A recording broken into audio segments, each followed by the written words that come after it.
निबंध के कुछ महत्वपूर्ण बिंदुओं को मैंने लिखा है, आप उस पर एक दृष्टि डालें जिससे पूरा निबंध आप और बेहतर तरीके से समझ सकेंगे।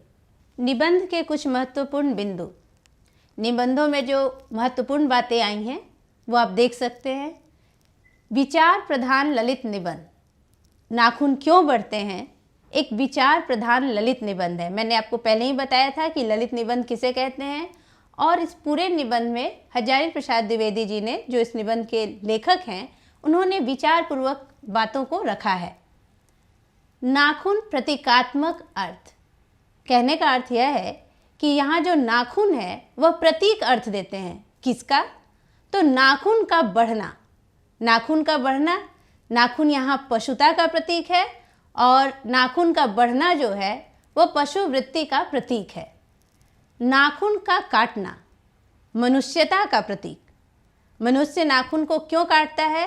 क्योंकि वह अपनी पशुता को घटाना चाहता है, खत्म करना चाहता है।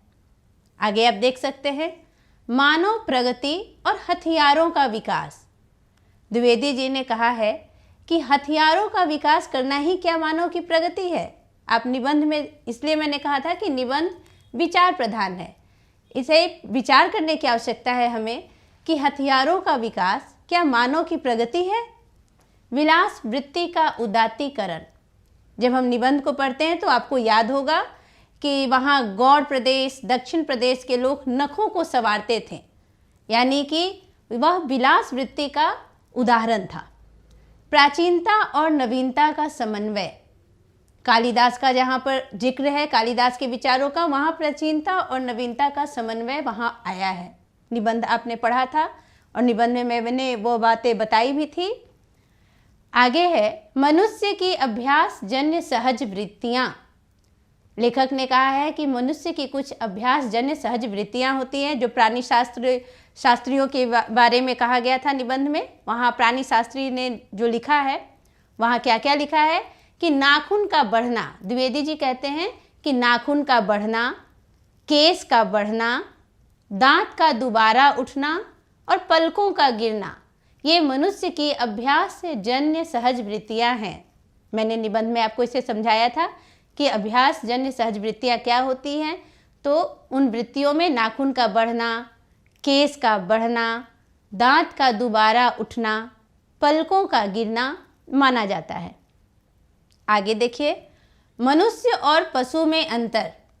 निबंध में कई बातें हैं और उन बातों में ये बातें भी आई हैं कि मनुष्य और पशु में किस चीज़ में अंतर है। तो व्यवहार, संवेदना जैसे चीज़ों में मनुष्य के व्यवहार और पशु के व्यवहार संबंधी और संवेदना, इन्हीं दोनों में मनुष्य के और पशु में अंतर होते हैं। भारतीय संस्कृति की विशेषता, निबंध में दिखाया गया है कि सामान्य धर्म क्या है। भारतीय संस्कृति की विशेषता हमारे यहाँ एक सामान्य धर्म जो है, यह भारतीय संस्कृति की विशेषता है। सामान्य धर्म है क्या? अब देखिए अगले बिंदु में लिखा हुआ है। सामान्य धर्म है संयम, त्याग, प्रेम, श्रद्धा, संवेदना, ये सब सामान्य धर्म है।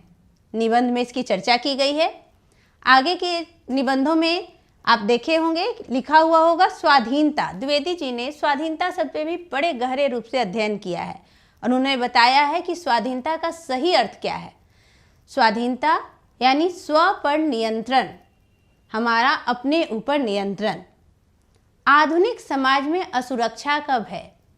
द्विवेदी जी ने विचार किया है कि मानव हथियारों का संरक्षण क्यों कर रहा है। देखिए अगले बिंदु में यहाँ मैंने लिखा भी है, हथियारों का संरक्षण मनुष्य की पाशविकता। मनुष्य की जो पाशविकता है वह हथियारों का संरक्षण है। और ये दोनों बिंदु को आप देख सकते हैं कि हथियारों का संरक्षण क्यों किया जा रहा है। क्यों? क्योंकि आधुनिक समाज में व्यक्ति को असुरक्षा का भय बना रहता है, इसलिए मनुष्य हथियारों का संरक्षण कर रहा है। और जब तक वह हथियारों का संरक्षण करता रहेगा, मनुष्य की पाशविकता समाप्त होने वाली नहीं है। आगे के बिंदुओं में हम देख सकते हैं लिखा हुआ है भौतिक उन्नति और मनुष्यता का मार्ग। लेखक ने कहा है कि मनुष्यता का मार्ग क्या भौतिक उन्नति में ही है, इस पर हमें विचार करना चाहिए। इसके आगे के बिंदु में है मानव सभ्यता में मनुष्य की भूमिका। पूरे मानव सभ्यता में मनुष्य की क्या भूमिका है। और इसके बाद जो है निबंध में महत्वपूर्ण बिंदु वह है मानवतावादी स्वर। पूरे निबंध को यदि हम पढ़ें तो द्विवेदी जी ने जो ललित निबंध नाखून क्यों बढ़ते हैं लिखा है, उस पूरे निबंध में मानवतावादी स्वर सुनाई पड़ते हैं। तो बच्चों, हमने इन महत्वपूर्ण बिंदुओं के जरिए पूरे निबंध को समग्र रूप में समझा।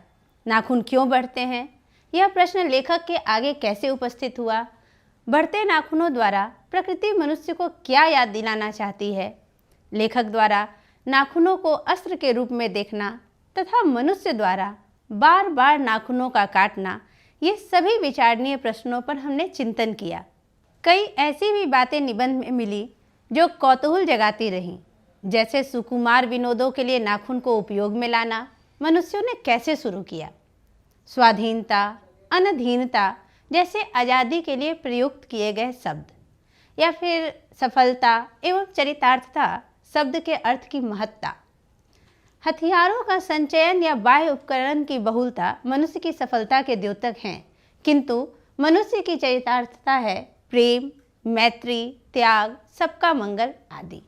यदि हम निबंध के शीर्षक को भी कौतूहल जगाने वाले शीर्षकों में रखें तो यह गलत नहीं होगा। निबंध का शीर्षक विषय का सीधा प्रतिपादन नहीं करता।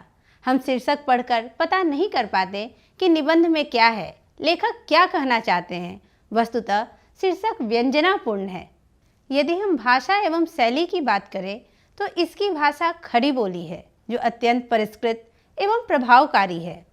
प्रसंग अनुकूल शब्दों का चयन किया गया है। तत्सम, तद्भव, देशज उर्दू शब्द भी हैं। छोटे एवं स्पष्ट अर्थ देने वाले वाक्य हैं। मुहावरों का प्रयोग, महाभारत के श्लोक, गंभीर विवेचना के लिए लंबे वाक्यों का प्रयोग निबंध को लालित्यपूर्ण, सरस, रोचक एवं पठनीय बना देता है। तो आइए अब हम कुछ वस्तुनिष्ठ प्रश्न उत्तर देखें।